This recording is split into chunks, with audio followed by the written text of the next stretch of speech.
We stand at another of those fascinating moments in our history where we find a man who is either the craftiest in the world or ready to snap and slam down every red button in a moment of vodka-fueled rage, being called by some the most influential person in the world. This as he seems to be stocking another country for a war against the West. Some reality, if you please. Welcome in the defense reporter for the Washington Examiner, who has been covering defense topics since 2004, Dave Majumdar. Dave, thanks so much for being here today.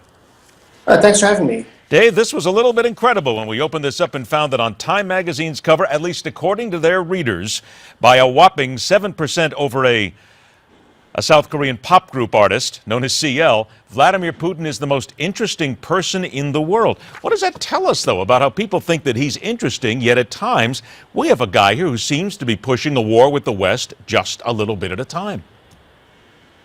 Well, he is interesting. I mean, people do seem to think he's done an interesting, well, I guess he's doing an interesting job of Russia, running Russia. It's, there's no other way of putting it. It's a very different way of doing things than we would here in the West.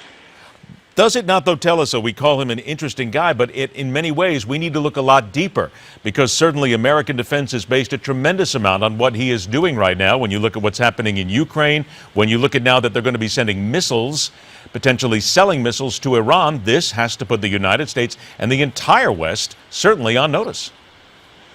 That's probably true. In many respects, after the fall of the Soviet Union, the Russian threat more or less went away for a while.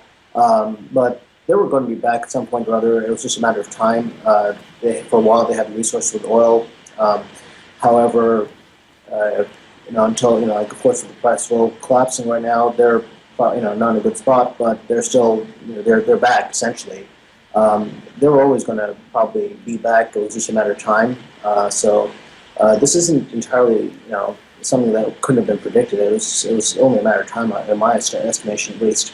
Do we overreact a little bit then when we're talking about Putin in this light as a dangerous guy, or is this a view that is shared by much of the West?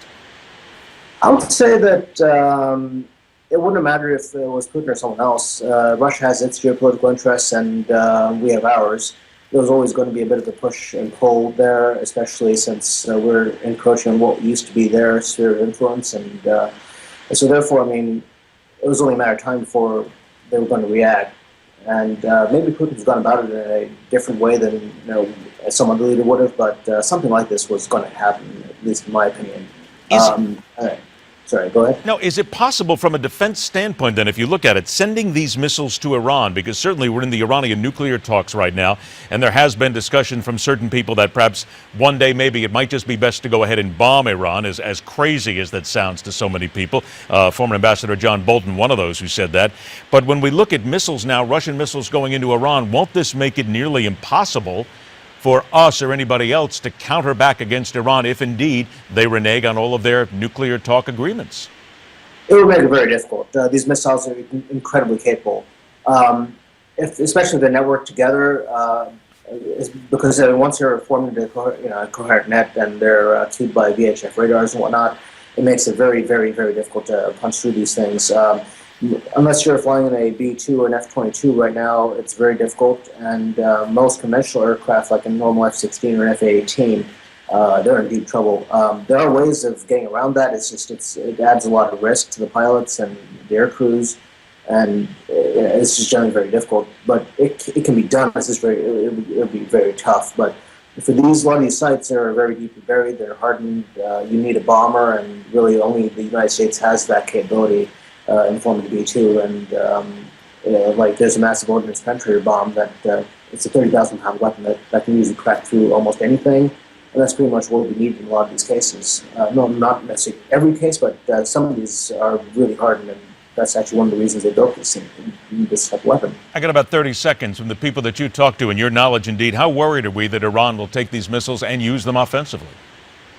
They can't really be used in an offensive capacity. They're, fundamentally they're surface-to-air missiles. You can use them to block off a chunk of airspace, so that you can't get in there.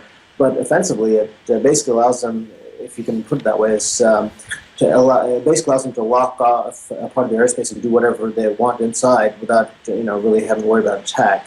And that's really the key. It kind of gives them a safe harbor, if you will, to do what they want without worrying too much about interference.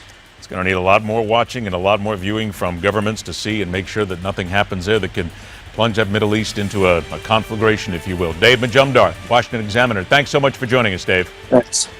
Two things that separately are bad enough, put them together and prepare to enter a world of pain. Obamacare and tax day. Next.